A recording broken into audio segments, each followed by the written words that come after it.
There you go. Welcome back to Aces 53, everyone, with Ed Parcaut and myself. As you know, today is a Thursday. So what does that mean? That means we have a special guest. And so today's joker is Mark Stern. But here's the trick. I don't know Mark. Mark okay. is Ed's I do. guest. So I was going to let Ed take the panel. All right. So I met Mark on one of my Inner Edison podcasts. I was and it was weird is because I had somebody else before. I was actually recording after him that actually has this box and how he sent me all this stuff. And I thought it was amazing how all this stuff was put together. And then come to find out, I interviewed him and I had no idea about it, but it's all about how to be the authority in your industry. And I thought he would be great at talking about what he does. So I'm going to bring in Mark Stern. Move some things around here. Hey, Mark, how you doing? Good. How are y'all doing? Good. Name of your company again? Custom Box Agency. Did you change your logo since last time we did this, or a different room? Different room. So this is the CBA lab, the Custom Box Agency lab. So this is like the space that when clients come to Austin and we spend the day on their business, this is kind of where they'll come hang out. Tons of examples. There's just tons of boxes all around me. Mm-hmm.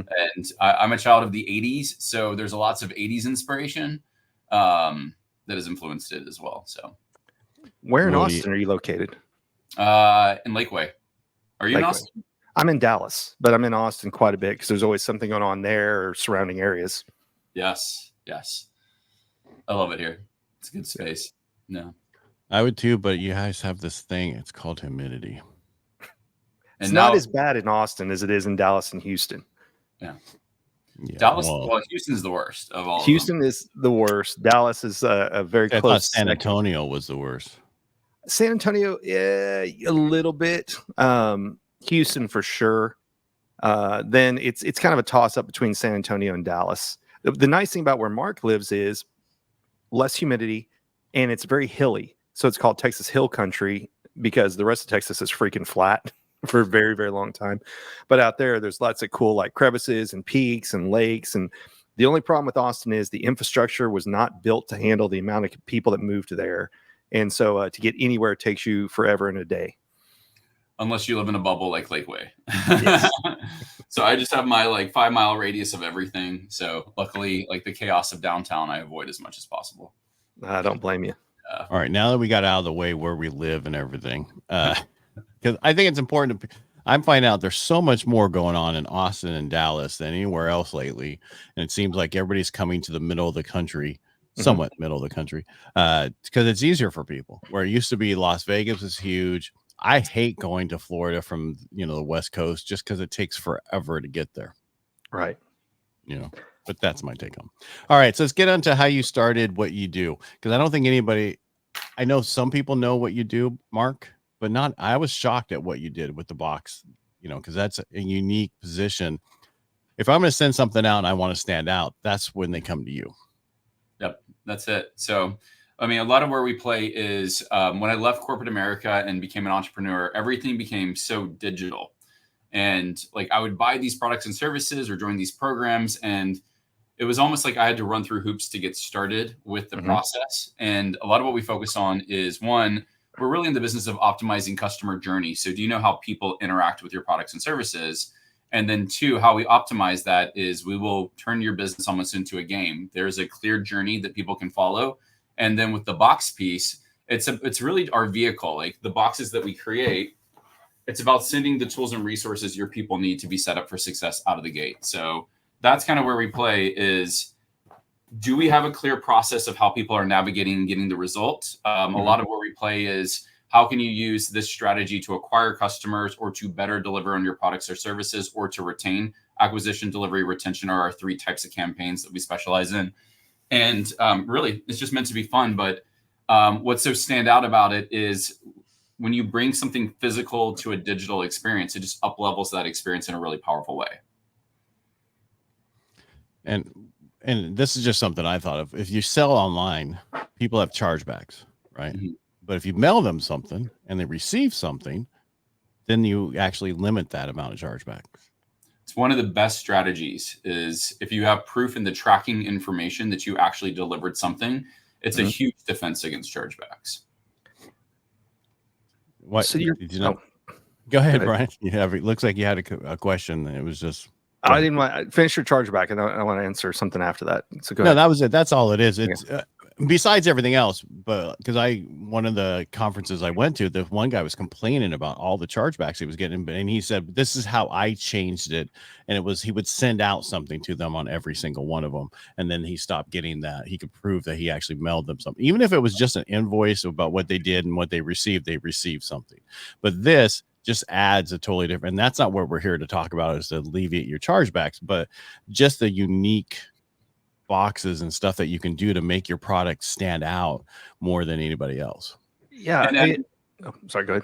I was just gonna say, I think one thing just to say is that when people think of these experiences, I think a lot of people think of swag boxes and sending things that would average. I see typical swag boxes $60 to $120, depending on what you're sending.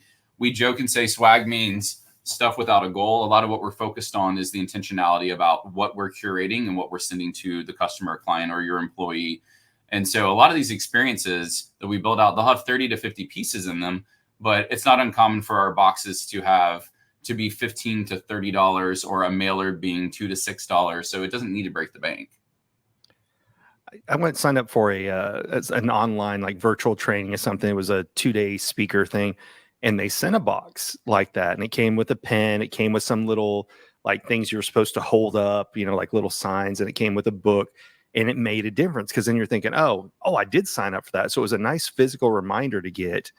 And then you obviously tell other people about it. That's a great idea, because I sign up for a lot of stuff virtually and I forget it even exists. But because theirs came with a package and a workbook and things of that nature, I was on there. So obviously they were investing the money up front because it was a very cheap ticket, probably just enough to cover whatever box they used. And then they upsell the entire time of the webinar. That's a great idea. I am curious, do you do this a lot with coaches? So if somebody gets on a new high-end coaching client and they're like, okay, I want this person to get these 2 books, this material, something of that nature. How do you custom the box? Do people send you things, then you create the box? How does it work? So for us, we want to take the pressure off of you as much as possible. With the coaching program, coaching programs are probably one of our biggest categories. With coaching, what we want to look at is, let's just say if it's a year-long coaching program, we'll work with the client to define what's the journey look like navigating throughout the year, but the box experience may be just the first quarter. So we may actually say on the box that this is box 1 of 4. So instantly you're creating this open loop to say, if you want to collect all the pieces, you have to keep playing the game. But I like to seed the journey as much as possible to say, if you quit or leave, because a lot of coaching programs have payment plans that you're paying monthly. Some do collect pay in full, but I want to keep people engaged. And if you overwhelm and give them way too much stuff on the get-go, typically, like if people get overwhelmed, they'll start to feel like a failure. People who feel like a failure will either disappear or ask for a refund. So this is all about how do we curate the experience to say, so when clients work with us, we will literally go through your program. And oftentimes clients will come here and we'll help optimize the program itself. So that strategy is one of my superpowers that I have a lot of fun with, because once you bring physical to digital, how you can gamify your business, it's just a really cool thing. So that's it. I mean, you'll see like this is a coaching box that I have here, a box set with the workbooks and a gamified version of the program. This is another coaching box in the fitness space. And you'll see a lot of our boxes typically are small because a lot of it gets into what do you actually save? I know when you read a book, you don't throw out a book. You put it on a bookshelf. So a lot of boxes are the size of a book to fit on a bookshelf, but we want people to get in the mindset, especially with coaching programs, to want to collect all the pieces. So it's not just this open loop staring back at you. Interesting. Okay. Just a totally different way of looking at everything. I mean, it really is. So, I mean, I'm trying not to like run through things I already know, because we had this long conversation already. So I'm trying to get Brian to come up with the, so I'm trying to this path. Why you got to make me work? No, I just don't want to act like I know everything, but it's very, if you have any program, anything you're trying to do, and you want to be that authority in your industry, this is just one extra thing to make you be there. Because think about, people will remember this. Exactly. Right. And I was talking to somebody, because he deals with the real estate agents, that listing, because the whole thing that's going on in that industry, how do you set yourself apart from the next person who just sends this CMA? Right. There's so many things you can do. Yeah. I'm even thinking, like I said, I had a coach before, and one of the things that was interesting is when I signed up for their coaching, I got books in the mail, but it wasn't a pretty box, but it was like, hey, these are the books that in addition to what I'm going to teach you, these are the books that I think you need to read for this course. And I mean, right now I'm just thinking on a selfish level, like I mail out flashcards to people and I mail out books to people. And that's just me going to the post office, and it shows up in whatever condition the post office does. And so if it was one of those things of, if they're a coaching client and could do 1 box, 2 boxes, whatever, but it's something they get excited. And we all go back to that childhood memory of, we want to open a gift and see what's inside versus open an email and download a PDF. It's brilliant. Yeah, that's the cool thing about open rates for boxes versus emails. Emails are so oversaturated. I get hundreds of emails in a day. I don't even look at my email inbox. You send something physical in the mail. I see statistics saying 90+% because people love opening gifts. They love getting something physical. And if you want people to read a book, I say include the book in the box set. Give them a book reading guide to tell them how they should read the book or how many pages they should read each day, to guide them through it. Infuse it with what you're doing, because people will do it if you build it into the structure of the experience you're laying out there. Was your daughter singing there, Brian? Yeah, I was gonna ask if you guys could hear that or not. So, pardon me 1 second. Give him a second. But so we should go through a process. So Brian is the facial recognition guy. That is right. who he is. So for him to create, he needs to come to you and have you sit down with you and walk through his process, because he does coaching. He does corporate coaching. He does, a bunch of stuff. And it'd be nice to have that box to be able to be shipped, and they drop ship for you, Brian. Yeah, we'll take care of it all. We have a warehouse here in Texas, so keep it simple. Yeah, I can walk you through that process if you want me to. Sure. Yeah. Brian, do you want him to? I don't know. Yeah, absolutely. So, sorry, my daughter keeps asking me a question. It's what happens when you have, single dad. Anyway. That's right. Oh, good. Sure. So when a coaching client comes on, so they're gonna get Brian's coming on. Yeah. What would you do for Brian? Yeah. So make it personal. Yeah. So what I'm doing today is, when somebody becomes a coaching client, they get shipped a book, they get shipped flashcards, and they get. I used to send them PDFs to download, but now I'm thinking, why not make laminated versions if there was going to be a box? And so what it is it's a 12-week course. They watch a module, then they go through. We'll do a one-on-one call after that. But as far as what products they would get, it would be 3-deck set of flashcards, a book, and I was thinking about including 2 body language books as well. So he's the guru, so let him tell you how you should take this journey. Yeah, and so what I like to anchor on is, you said it's a 12-week program. Is that right? So is it a mixture of? It sounds like it's a mixture of online curriculum plus interaction with you. Correct. And so with that, the first thing we always start in is, anytime you define journey or experience, you want to start with the back end anchor. So by the end of the 12-week program, what should I expect? So they're going to be able to put together all the skills. So the 12 weeks, 1 week is each different facial feature they can put together to start understanding, building rapport with other people. So it'll be, I don't like the idea of a certification, because I don't think it's a end product, but they should be able to fully utilize all the skills by the end of the 12 weeks. Awesome. And so what we always anchor on is, you start with the end to say, what's the outcome? Any product or service has an outcome. It's ultimately what you're selling. You're selling this outcome when people buy it. So we like to start with that on the back end. And the other thing that I like to look at, if it's possible, is there a way to define success? Like, how would I know if I've been successful at the end of the 12 weeks? And what I mean by that is, in the simplest answer of success, think about running a marathon. If you run a marathon, I know that before you cross the starting line, pretty much all the activities leading up to kicking off the marathon is like training. And then the second you cross the starting line, I know you're no longer training, you're now into the marathon. And when you cross the finish line, without a shadow of a doubt, you finished the marathon and are now post-marathon. So it's things like that. Those flagpoles that are just like those markers that tell me without a shadow of a doubt, a yes, no, have I been successful? When I cross the finish line, sure, I know I've been successful. So that's one of the things to say. Part of it is, we don't do a good job defining to our customers what success looks like, and making it like a binary yes or no, so they know it. I know when I pass a certification for a black belt, if I pass it, I get the black belt. It's undeniable. If I make $1 million on ClickFunnels, I get the 2 Comma Club. Right. It's black and white. So part of also is, have you defined success? You don't have to have an answer right now, but having that metric, and it can be, if it's like, it's not that black and white for everyone, it's okay to have a criteria as well. So that's one of the things that we look at on the back end. Knowing that it's the back anchor to build the journey. So you have your 12 weeks leading up to the back anchor. And then if you define that right, and we also like to see what's the universe of Brian, because there's probably something after the 12-week program that you want to seed. So if they want to continue, and this is the big thing, is if you provide a lot of value to your customers and you don't have the next thing, typically, you're cutting off lifetime value because you don't have the next thing to serve them.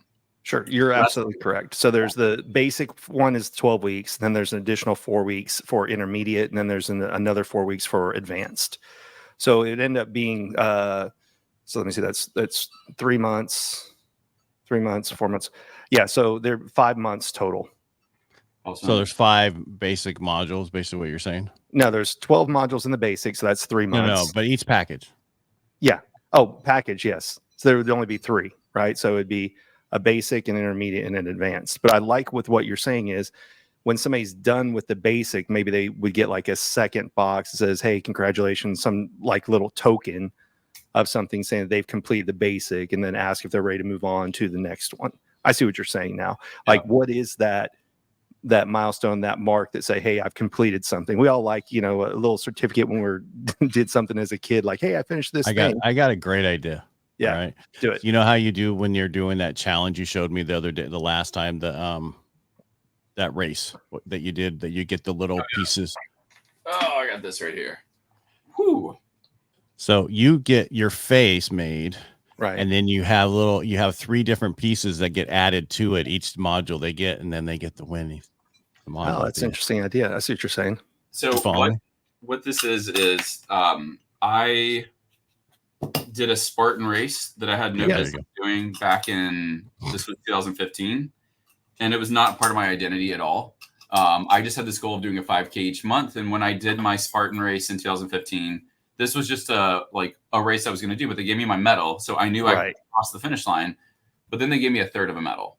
And this was the part, and it was hanging off of this. So when I crossed the finish line, the 2 pieces were together. What's so cool about this is the second I got this piece, the rules that they set are you have to get your trifecta, you have to do a 8 to 10 miler and a half marathon. At the time, I would have said, if you told me in the beginning of 2015, I'd be doing a half marathon mud run, I would have said you lost your mind. But they put the constraints in place that they held a bigger vision for me than I held for myself. And more importantly, they said I had to do it in the same calendar year. And so once I got the blue wedge, that was the 8 to 10 miler, if I had to drag my body across that finish line, I was going to get that half marathon wedge, which for me, it was about transformation. For them, it's about lifetime value. They got more money out of me as a result. Now I just did my 17th Spartan race 2 Saturdays ago, and I'm going to Hawaii to do my beast this year. But again, they found a way they held a bigger vision for me than I held for myself. And as a result, I'm a loyal competitor. It's just such a fun thing that I never thought that I would ever do in my life. Totally off subject, but on subject for just a second. If you haven't watched the documentary Rise of the Sufferfests, it's great because it goes into the psychology behind the adventure races, where they started from, why people love to do it. And it's a really fun documentary to watch. Awesome. I just made a note. Never even heard of it. So I will definitely check it out. But you're right. There's moments that you do suffer, but there's so much inspiration on that course. Yeah. That that's what I love, is the amount of support and help. And it wasn't about just getting across the finish line. It was we all crossed together.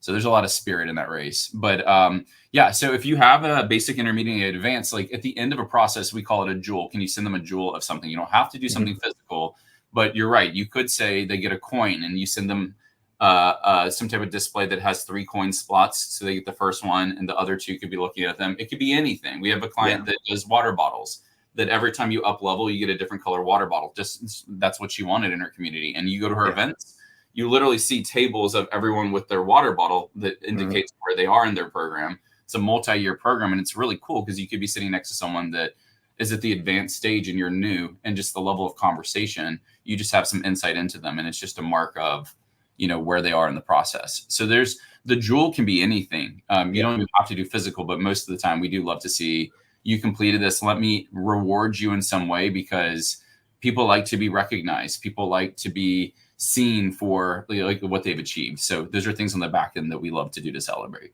So you're saying participation trophies? That's what you're. No, I'm kidding. Participation. Yes. So finishing trophies, not participation. I'm joking. Yeah, I'm joking. But you could do a vest. That's true. See, he's known for his bartending vests. He wears a vest all the time when I'm he's on speaking. stage. Everybody knows who he is because of that I'm vest. on podcast. It's a V-neck. So yeah, my brand. Yeah, he wears a vest, so you could always do like parts of a vest there or something. Yeah, and that's like the type of, when people say swag, like I want swag with intentionality. So if it's a connection piece back to you, then I'm okay with that. But this is like when someone's like, I want a coffee mug. I'm like, do you drink coffee? And usually the answer is no. And they always send out a small one. Yeah.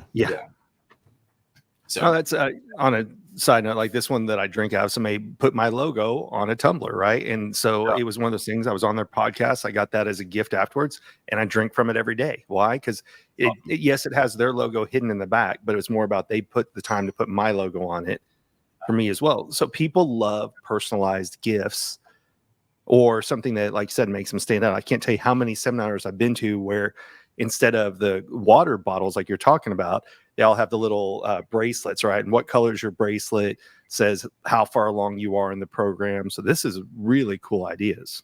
Yeah.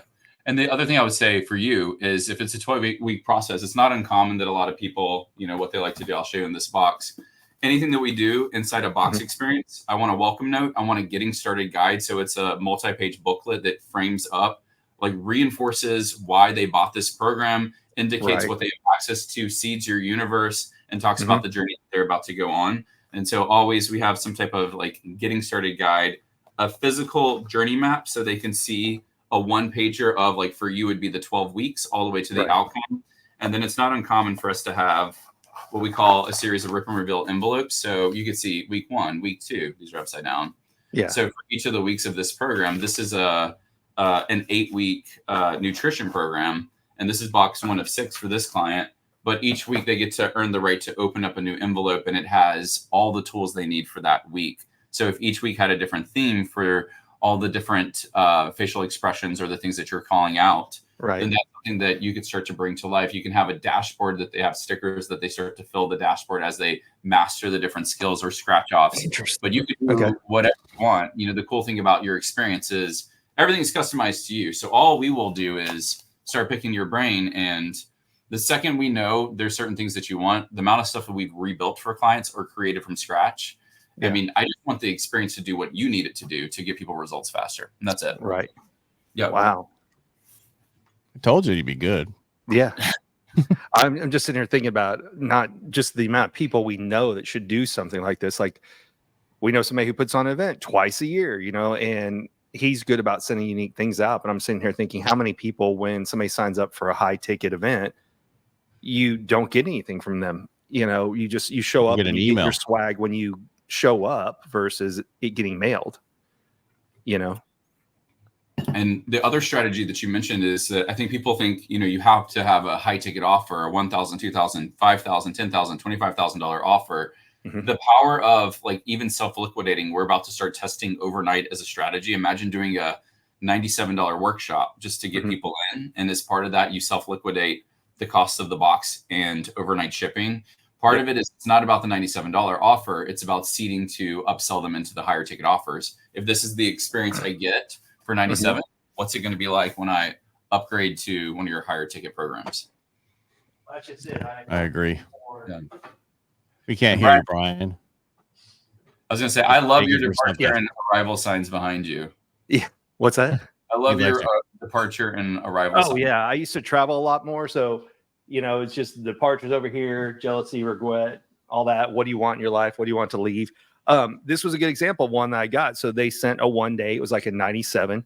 And they sent out pens and they sent out other things when you were doing it. And I kept it. Now, of course, I didn't write in it, but it made me want to jump on that particular webinar and go, okay, I'm going to definitely do it now because they took the time to send me something versus, again, how many do you sign up for and then just forget about them? The cool thing about, like, so this is going to sound crazy, but like when I say everything they need to to be set up for success. Like we had a client that had a $2,000 product. I talked to someone who purchased the product and I asked her, like, how's it going?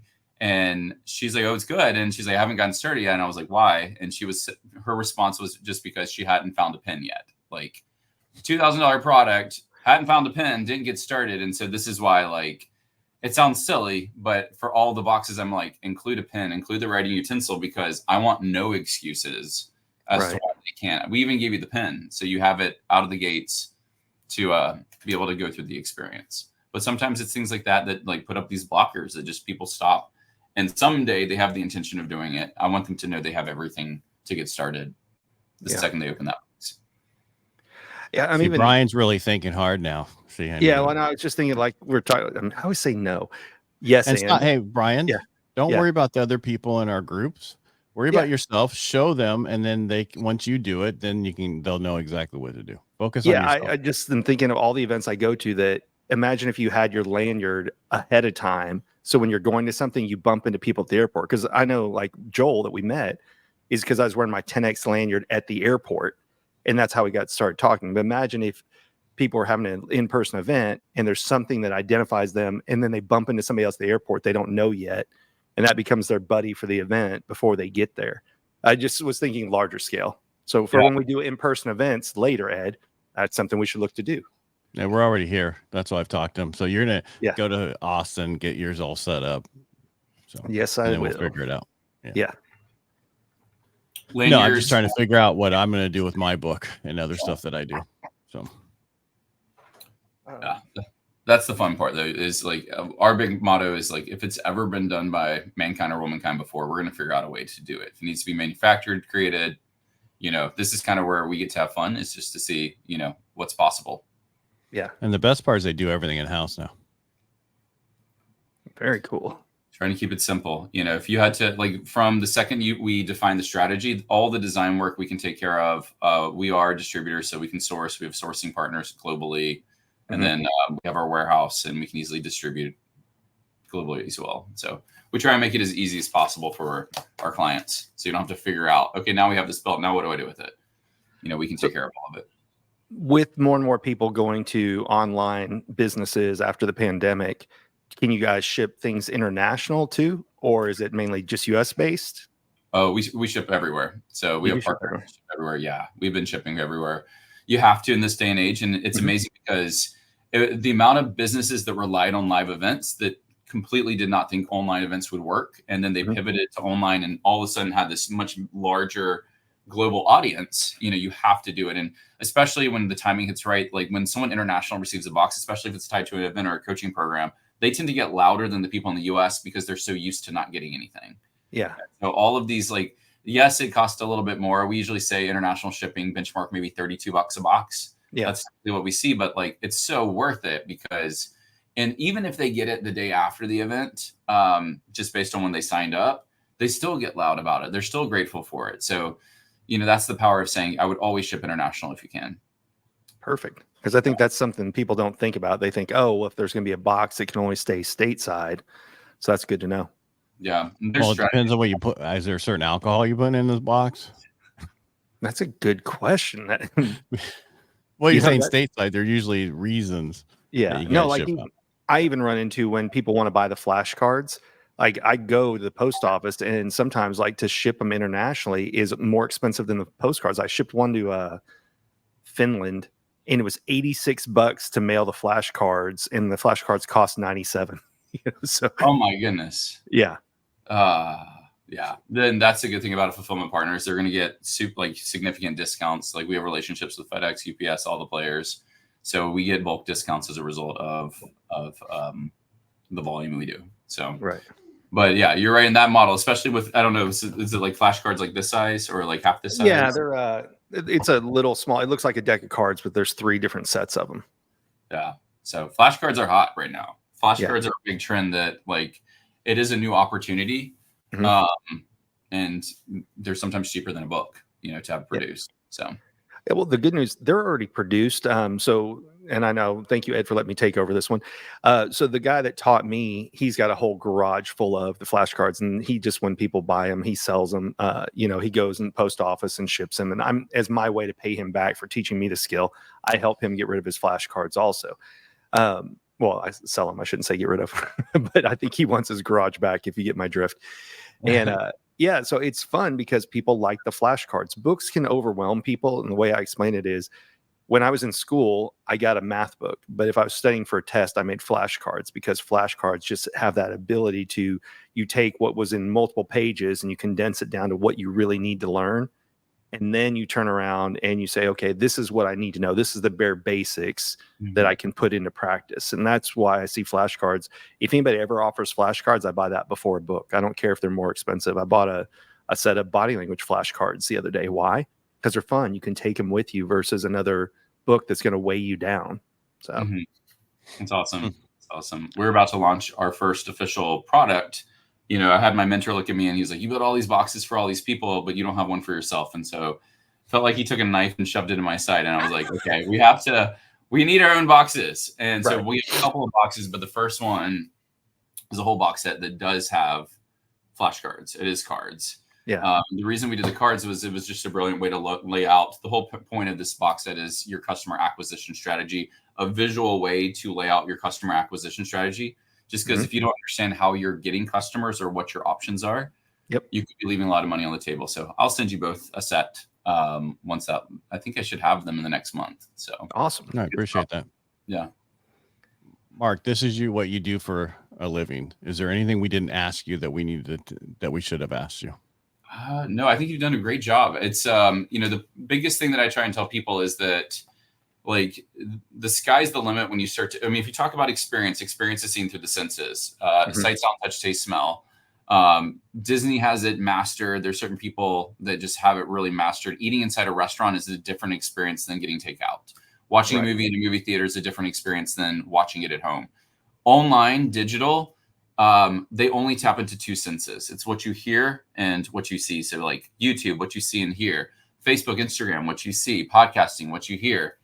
The cool thing about mixing physical with digital is all of a sudden it brings in the kinesthetic. You get the touch, taste, and smell elements that you can activate. And that's what's really, really powerful. So the intentionality behind the experience is a lot of what we're playing with. And it's always something that it has a higher perceived value, because like digital is, with AI especially, putting out digital content, you're seeing billions and billions of new pieces hit every day. This is a different way to differentiate and actually give the tools that people need and not make them run through hoops. So this is kind of why we anchor on what's the journey, and then how do we really get clear on providing them what they need to take them through that journey as fast as possible, get them the results, upsell them into the next product and service. Yeah. So with this being, and I know you and Ed had talked before, I always thought you had to be a big, huge corporation to offer boxes. Who are some of your avatars, or who are people that you're surprised that they don't have a box that they should?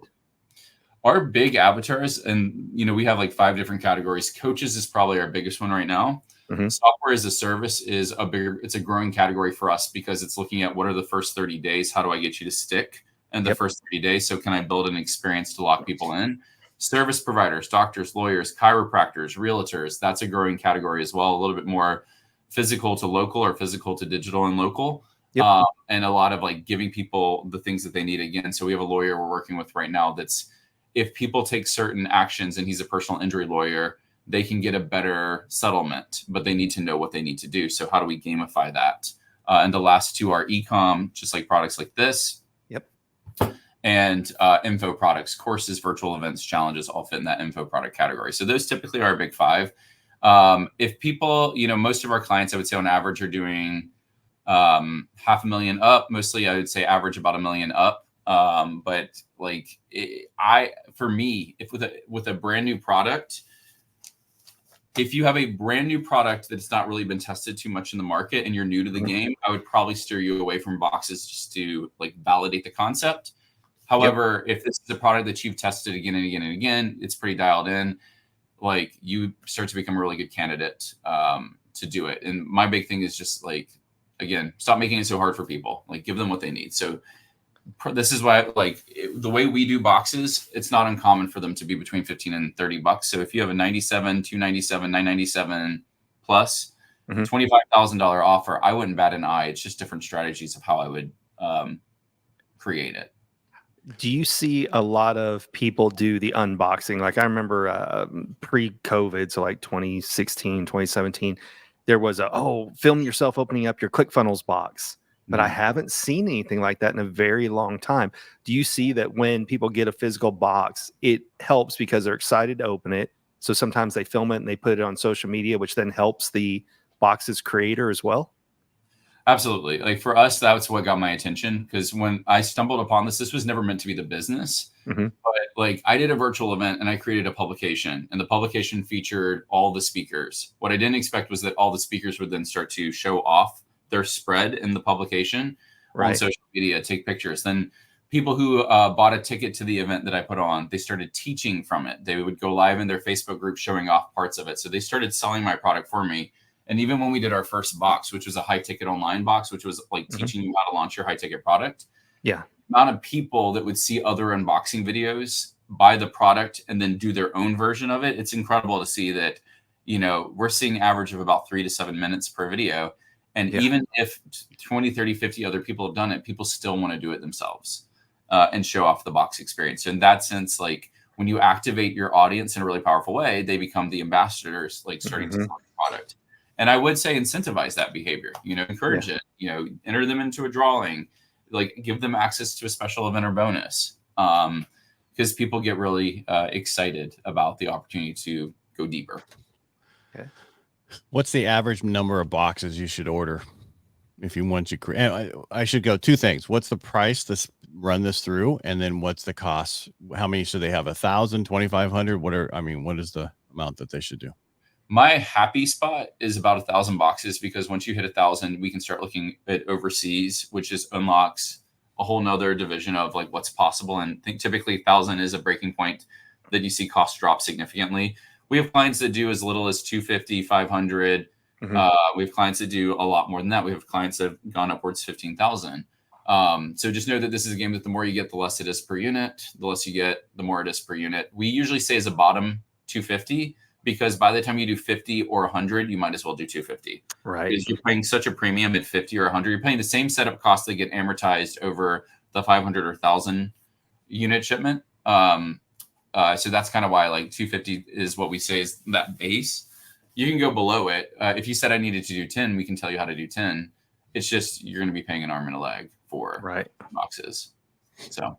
But you want 250 at least, though, and then you can try to see how it's working, to see if there's any changes you want to make changes to the boxes, right? If you're on the fence and you're like, I'm between, and people usually like will give you all the ranges so you can see 250 to 5,000 plus for the same build, because that's just built into our process. If you were like, I'm between 250 and 500, I would say go 250. You can always, and then there's messaging of how you position in the marketplace, because now you can create urgency and scarcity. We only have 250. You'll see this. We actually put on the first 1,000 boxes, Founders Edition. So only the first 1,000 get Founders Edition. We actually, in the box set that this comes with. Do we get a Founders Edition? Yes, I'll send you one. I'll send you the whole box set. So you'll see the whole box set we did with like an insert, but there's also a certificate right here that literally says that this is box 3 of 1,000.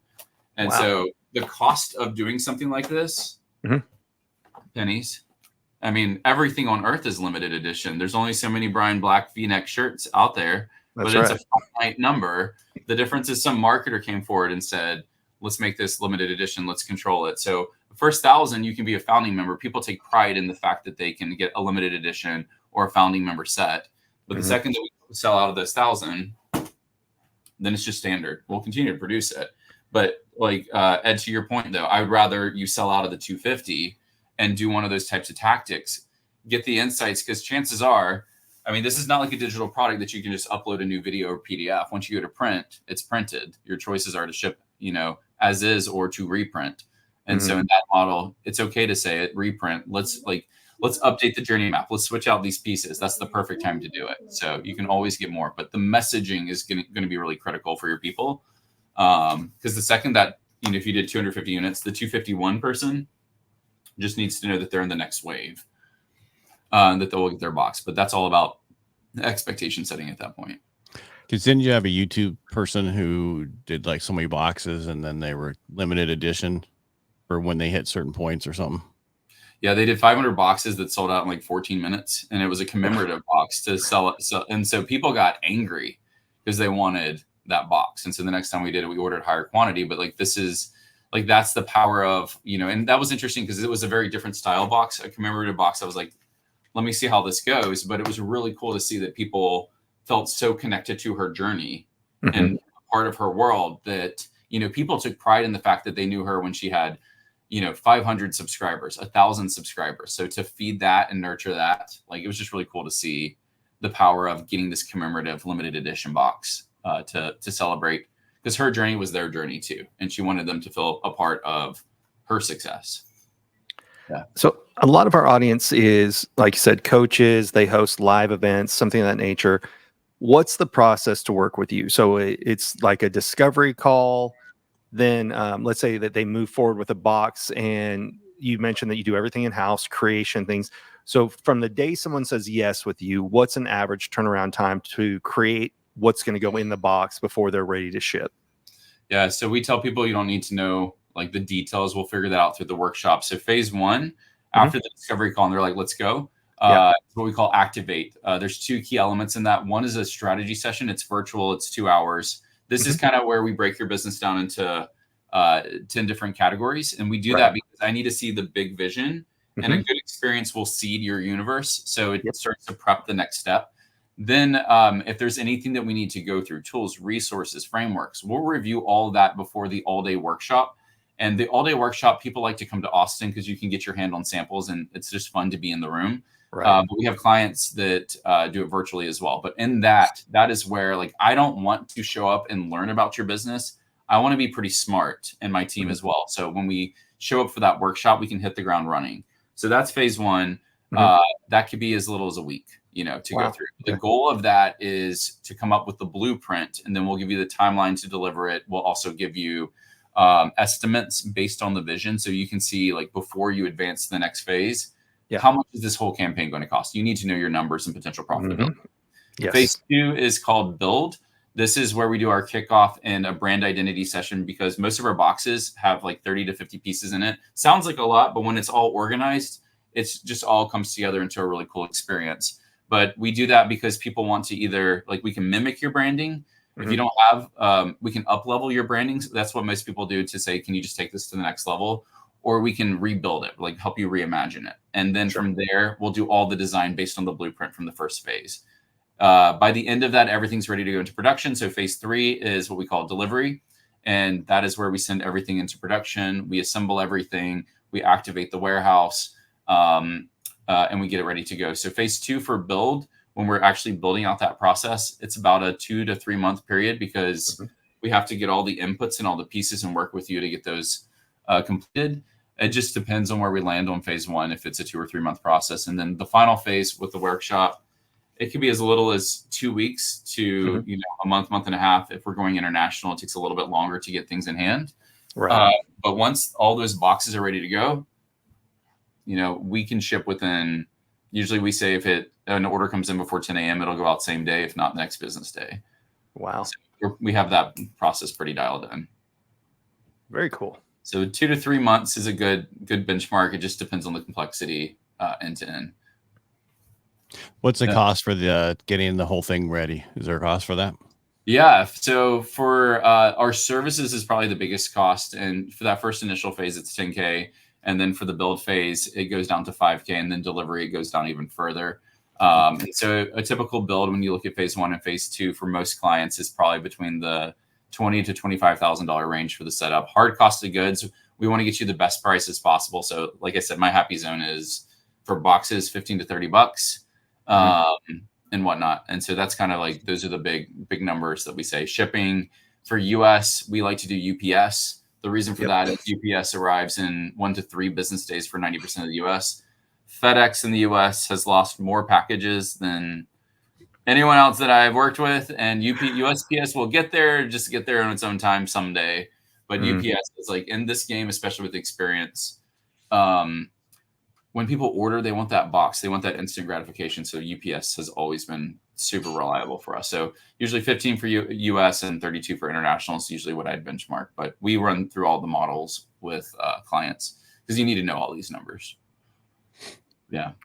Very cool. I had a package USPS that went from Florida to California up to Washington and then back down to Modesto. Yeah. Yeah. I've had packages that have sat until USPS had enough to send to that destination. So it could have sat there for 2 weeks, and then they had enough to be like, okay, now all these need to move. And that's where I was just like, these have got to get in the hands of people faster. You're not really saving that much money, maybe saving $1 or $2, depending on what you're doing. Mm-hmm. Yeah. Wow. Crazy. All right. So anything else, Brian? Any other questions? No, I'm good for now. That's a lot to learn. Well, I will ask a question. So somebody is going to do a book launch. Given the time frame, it sounds like when they start working with their publisher, when they're going to go on Amazon, things of that nature, if they're going to do their funnel, their big launch for their book, they need to reach out to you about 60 to 90 days before. Okay. That's good. And like especially if we can get like an early manuscript, we'll read the book, because if we don't go through the book, then we're not going to be able to work with, we're not going to be a good partner to you. Sure. So having access to that also helps us see, is there things that we should do? If you're looking just to keep it really simple, book and a couple items, but most of the book box experiences that we do, people want to bring to life elements of the book and almost gamify the book experience, similar to what you saw with the Ideas That Influence book box experience. Wow. Yeah. And then you could actually have a pre-sale of it, of your book with the box instead of the Amazon thing.